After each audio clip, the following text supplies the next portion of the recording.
Yeah, I know. This year has been really tough for agents like us. It seems like everything that should have been working for us was working against us, from interest rates to inventory, real estate leadership, other agents. Because of that, our business has slumped. Production is lower. It's more of a struggle. Our mindset might be suffering. Our relationships may be suffering because of it. And if that resonates with you at all, I really encourage you to finish watching this video, because I really want to talk to some things that we can control as agents that we may have forgotten. And that if we dive into them for the second half of the year, we might see a stronger finish than we started.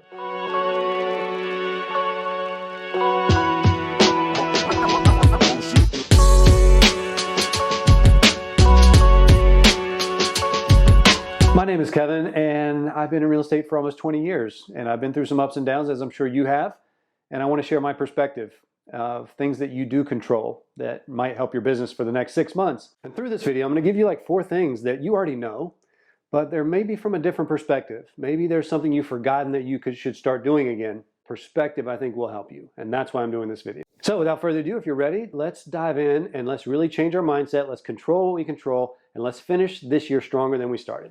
I don't know if this is you, but I hear a lot of people, especially with AI, artificial intelligence coming on the scene, a lot of real estate agents are saying, I'm just not tech savvy. What I find most of the time is that is code for I don't want to learn it. And I agree with you. I don't want to be tech savvy either. I don't want to learn how to code or too much about technology. But what I do want to learn is how to use it in my favor so that I get new clients. And that's really what we're talking about. If you look at videos like this on YouTube, TikTok, however you want to use the content, if you really look across that and you say, where are my ideal clients already giving attention? If it's Facebook, TikTok, Instagram, wherever it is, where are they already giving attention? Are they already talking about artificial intelligence as it pertains to real estate? Where are they giving attention? Oh, let's go there. That's really what we want. That's really what we want. We want to put ourselves in front of them where they're already giving attention. And I think a lot of agents have forgotten that. They've simply said, well, I'm not going to post anymore because it's not working.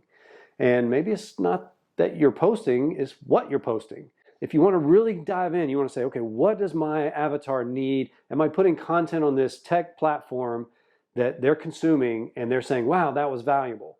That's how you want to think about it. So don't think you need to be tech savvy or the tech guru to really make this work. You want to know enough that says, I want to put my marketing in front of my ideal client. Here's where they're hanging out. Here's what I should say. And that's what you're going to do. And that is a great way to connect in a digital space with people. But what I think we're missing in a big way since 2020, I missed hanging out with you. I missed shaking your hand and trading business cards and going to the networking event.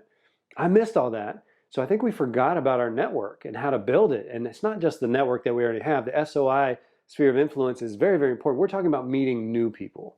And that's how you grow a business, any business. It really hinges on meeting new people. So building a strong network is very important. So where are the networking events that your clients are hanging out? Is there a golf outing? Is there a Frisbee? Is there dance? Is there a theater production? Is there a coffee? Is there a BNI meeting? Is there a chamber meeting? What is it? Where are the networking events that you can get face-to-face with folks, have a conversation, shake a hand, trade a business card?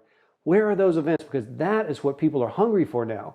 They got so used to the sterile engagement. I use Zoom all the time. I use digital platforms like this all the time to engage in my clients, but we got so used to it that it doesn't really mean anything anymore. So I think if you find the live networking events in your market, and it doesn't have to be a real estate event, it can be anything that interests you. If you find those live events and you get there and you get face to face with people with the intention of meeting new people and breaking out of the comfort zone, I think you'll build a stronger network and it will give you something new to talk about. You'll be able to have old conversations with new people, and those are great because they don't know you like the old people do. And the old people have already moved on. Not old, you know what I mean. Yeah, I think we have to ask ourselves one very important question as agents. What is my value? What's my value proposition to a client? What do I bring to the table? Why would I interest them as far as hiring me as an agent? And I think value is something that is misunderstood quite a bit. Most real estate agents consider value something we believe they should hear. Meaning, I think you should have this piece of advice, and here it is. Instead, we need to consider what is it that they want. If you're on the listing side of things, home valuation is the number one thing that most sellers or potential sellers want. They want to know what's the number. They don't want to know your marketing plan or what you did Saturday at the barbecue. They want to know what their house is worth. Value is understanding what they want, giving them a way to get it, or at least a way to engage on that topic, and that will create engagement, interaction. Once you've got interaction, you can build the relationship, you can really move it down your funnel if that's what you do, and if you come at value with one simple question, and that question being, how can I help you?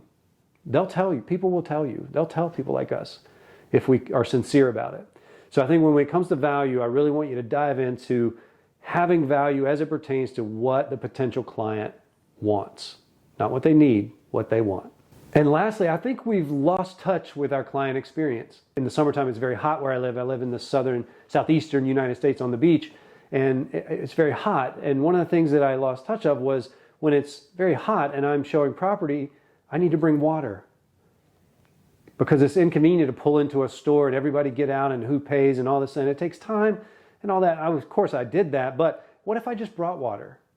Is that a different client experience? They could have had it all along. They wouldn't be to the point where they're so thirsty, they're now distracted. What is the experience as they move through our process, as they move through our funnel, as they move through our business? What is their experience? Everything from the first contact to the closing, what is the experience they're perceiving? Are you there? Are you not there? There's no right answer. It's just about the experience you want them to feel. If they feel the way you do business, they're a client for life. If they feel like you just did your job, they're not loyal at all. So you really want to go back and analyze that client experience. Where can I get better? Where can I get better? Where did my clients, where was the oopsie? Where was the, oh, it's not that big a deal? Trust me, it's that big a deal when it's the client. From the client lens, it's that big of a deal. Really analyze your client experience and decide, is there any room for improvement? Is there anywhere I can get better? You know, they say that real estate's not rocket science, and while I do agree with that, I do believe that it is science. And there's a difference, I understand that. What I mean by science is having the thought of, I don't have to be a tech guru, but I do have to know enough about technology to meet my people where they're giving attention. And I do have to know my client experience well enough to know where I can improve and where my brand standards are, where my brand promises are. And if I'm not meeting those brand promises, what do I do about it? I hope this was a benefit to you. I hope it was a reminder for things maybe you've forgotten about or maybe you haven't visited in a while, like client experience. Maybe you haven't come back to that and said, well, hey, what are my clients experiencing when they work with me? Here's what I want you to know. Your next 6 months can be fantastic if we change our mindset. And we can't get bogged down on the things we don't control. We have to control what we do control. And we control how we show up, we control how we serve, we control the value we add, the platforms we use. We control all of that. But it really comes down to having the willingness to meet new people in any way we choose and offering to help them in any way they need help. If we do that, we win. We just do. If you have any questions, I want you to encourage you to leave them in the comments below because you're not the only one. If this video was of value to you, let's thumb bump. Give me a thumb bump. That's all I'm asking for. You may choose to subscribe to this channel. There'll be more videos like this coming out. Again, I'm starting out. I'm restarting this channel based on value. Remember, control what you control. As always, my name is Kevin. Hope you have a great day.